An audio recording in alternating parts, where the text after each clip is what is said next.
Di bumi Nusantara 400 tahun sebelumnya, ada seorang peramal yang bernama Jayabaya. Ia dikenal oleh masyarakat pada zaman kemampuan meramal masa depan. Jayabaya adalah Raja Kediri yang memerintah tahun 1135 sampai 1157. Terdapat beberapa naskah yang berisi ramalan Jayabaya, antara lain Serat Jayabaya Musarar, Serat Pranitiwadya, dan lain sebagainya. Ramalan Jayabaya memang lumayan fenomenal. Banyak ramalannya yang bisa ditafsirkan mirip keadaan setelahnya. Jayabaya misalnya telah meramalkan tentang bangsa utara berkulit pucat yang akan menguasai Nusantara dengan tongkat berapi zaman penjajahan bangsa Eropa. Kemudian ketika menguasai Nusantara yang lamanya hanya seumur jagung atau penjajahan Jepang. Dalam ramalannya tentang siapa dan bagaimana urutan pemimpin Indonesia, Jayabaya merumuskannya dalam satu kata, yaitu Notonegoro. Dari ramalan ini kita mengenal nama Soekarno, karena suku kata namanya berakhiran no. Lalu ditafsirkan bahwa orang yang bisa menata negara atau menjadi pemimpin di Nusantara adalah orang yang namanya berakhiran no, to, ne, go, atau ro. Bisa juga cukup no dan to saja. Buah dari akibat ramalan ini adalah suku kata no dan to menjadi suku kata akhir orang Jawa. Para orang tua untuk laki-laki memberi nama anaknya dengan akhiran no atau to. Tujuannya adalah supaya anak tersebut menjadi raja atau presiden. Prabu Jayabaya adalah seorang raja dari Kediri sekitar tahun 1135 sampai 1159. Jadi dianggap sebagai titisan Batara Wisnu Sang Dewa Pencipta dalam kepercayaan agama Hindu. Beliau mampu meramalkan yang akan datang, yang ditulis oleh beliau dalam bentuk tembang-tembang Jawa yang terdiri atas 21 buku berirama Asmaradana, 29 buku berirama Sinom, dan 8 buku berirama Danggangkulo. Kitab ini dikenal dengan nama Kitab Musarar. Ramalan Jayabaya Saman yang masing-masing berlangsung selama 700 tahun, yaitu 1. Zaman permulaan atau Kaliswara 1-700 Masehi. 2. Zaman pertengahan atau Kaliyoga 701-1400 Masehi. 3. Zaman akhir atau Kalisangara 1401-100 Masehi. Yang menarik dari ramalan Jayabaya adalah ramalan akhir atau Kalisangara dari tahun Masehi 1401 sampai dengan tahun 2100, karena kita dapat membuktikannya dengan catatan sejarah Indonesia atau Jawa dalam periode tersebut. Ramalan dari akhir tersebut cukup akurat dalam meramalkan bangkit dan runtuhnya kerajaan-kerajaan Jawa atau Indonesia, naik turunnya para raja-raja dan ratu-ratunya atau pemimpinnya, yang terbagi dalam tiap 100 tahun sejarah, yaitu antara lain 1. Kalajengga 1401 sampai 1500 Masehi.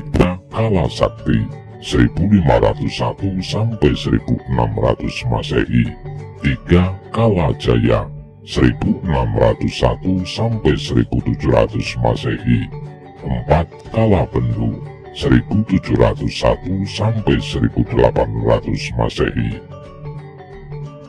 5. Kala Subah 1801 sampai 1900 Masehi, Sembaga 1901 sampai 2000 Masehi, 7 Kala Surasa 2001 sampai 2100 Masehi.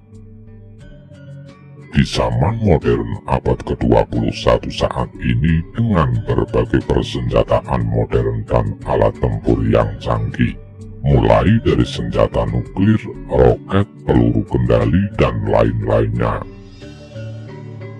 maka senjata Trisula Weda mungkin bukanlah senjata dalam arti harfiah, tetapi adalah senjata dalam arti kiasan, tiga kekuatan yang memimpin disegani segenap rakyatnya. Bisa saja itu adalah tiga sifat-sifat sang pemimpin, seperti benar, lurus, jujur, benar, jejak, jujur, seperti yang diungkapkan dalam ramalan tembang-tembang ramalan Jayabaya. Demikian pula tentang sosok sang pemimpin yang digambarkan sebagai satria, bukanlah seseorang yang tiba-tiba muncul, tetapi ia adalah seorang pemimpin Indonesia yang sifatnya tidak mau menonjolkan diri, tetapi ia bekerja tanpa pamrih, menyumbangkan tenaga dan pikirannya bagi kemajuan bangsa dan negara. Sudah ada langkah-langkahnya yang nyata yang dapat ditelusuri dalam kehidupannya sehari-hari. Dalam ramalan Jayabaya ini menceritakan bahwa pada abad 21 ini akan lahirlah seseorang yang disebut sebagai Satria Piningit, yang dulu pernah disematkan kepada presiden pertama kita, Insinyur Soekarno. Seseorang yang disebut sebagai Satria Piningit itu kelak akan memimpin Indonesia menuju negara yang lebih baik, mengatasi segala permasalahan yang ada di dalam maupun luar negeri, menegakkan keadilan dan membawa perdamaian. Jika merujuk pada ramalan Jayabaya, entah benar atau tidak, bagaimana proses kehidupannya dari waktu ke waktu. Sebagian masyarakat Jawa memang dikenal sangat mempercayai hal-hal mistis, sering mengaitkan ramalan Jayabaya ini dengan perjalanan negeri ini. Hal yang lebih kepada pengetahuan supranatural ini, walaupun subjektif, tapi sering dianggap mendekati kenyataan. Pengetahuan supranatural bersifat supranatural yang kebenarannya bersifat personal atau subjektif. Pengetahuan supranatural berdasarkan pada fakta supranatural yang diperoleh dengan kesadaran indrawi, akali, dan kesadaran rohani, serta tafsiran faktual, sehingga diperoleh suatu kebenaran. Sedangkan fakta supranatural pada umumnya berasal dari ayat-ayat kauliyah atau firman Tuhan Allah yang Maha Kuasa. Walau dipenuhi mitos dan tentu hal yang tidak ilmiah, ramalan Jayabaya pernah dipercaya oleh sebagian masyarakat dari masa ke masa. Dalam tulisan Ahmad Abu Hamid, dosen Universitas Yogyakarta, disebutkan jika ramalan yang dikenal sejak beberapa abad silam ini ada yang telah dilakukan, seperti tentang Murcane Sabdo Palonoyo Genggong, yaitu keruntuhan kerajaan Majapahit, semut ireng, anak-anak sapi, kebu bongkang atau tentang masuknya Belanda ke Indonesia, kebu nyebrang kali yang berarti Belanda hengkang dari Nusantara, hingga ungkapan jagung karo wong cebol kepalane, di mana bangsa ini mengalami penjajahan oleh Jepang atau negeri matahari terbit tidak begitu lama, 3,5 tahun.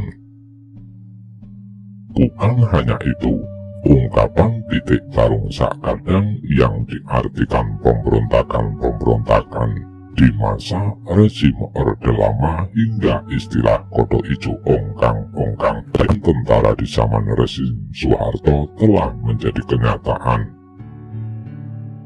Tentu saja ramalan ini tidak bermaksud mendahului kehendak Tuhan. Ramalan Jayabaya tersebut dalam kepercayaan masyarakat Jawa sebatas panduan untuk dapat hidup lebih waspada.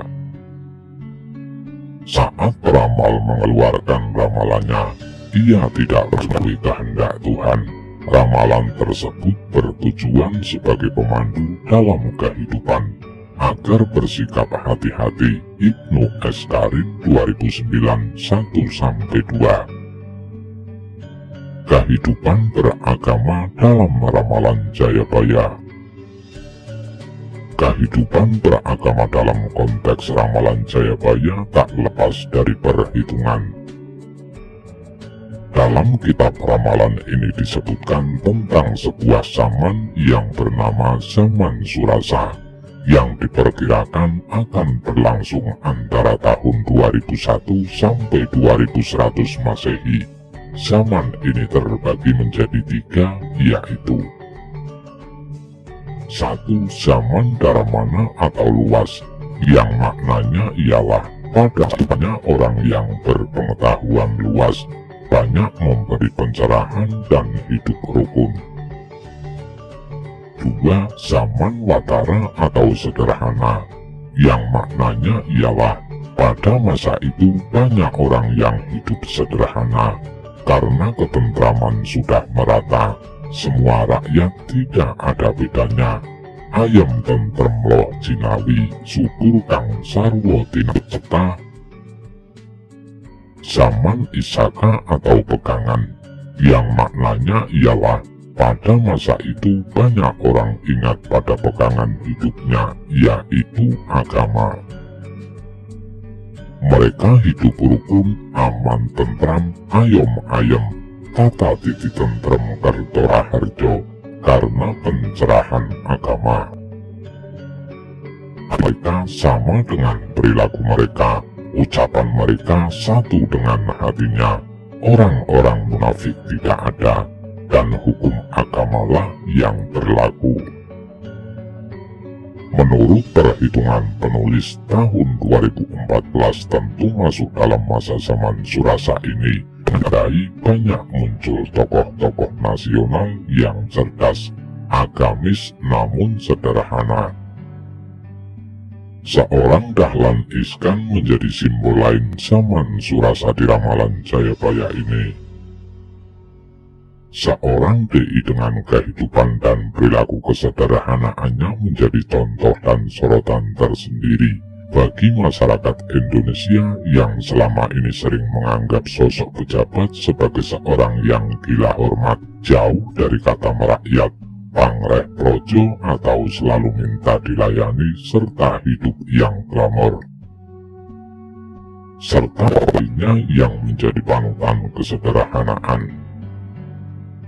Kedamaian, melaksanakan keragaman, dan menjalankan kepercayaan terhadap Tuhan Yang Maha Esa pun, walaupun masih diwarnai perselisihan antar sesama anak bangsa yang kadang berbau sara, tetap menempatkan rakyat Indonesia sebagai negara yang bergengsi tinggi dalam menjalankan kepercayaan dan agama masing-masing. Istilah pluralisme, kemoderatan, dan toleransi antar umat beragama ada di dalam zaman ini. Bisa jadi, dengan ramalan yang subjektif ini kedamaian tersebut akan mulai terusi selepas tahun 2100. Kelak dalam arti yang lebih luas, jika masyarakat Indonesia tidak memiliki platform keragaman yang berbineka tunggal ika yang diamalkan, maka perpecahan bangsa ini hanya menunggu waktu. Sikap toleransi merupakan ajaran semua agama, walaupun ajaran dakwah atau mengajak juga dimana. Namun pada prinsipnya, memilih beragama merupakan hak asasi dan tidak boleh ada keterpaksaan. Kebebasan beragama juga ada dalam undang-undang dasar di negeri ini.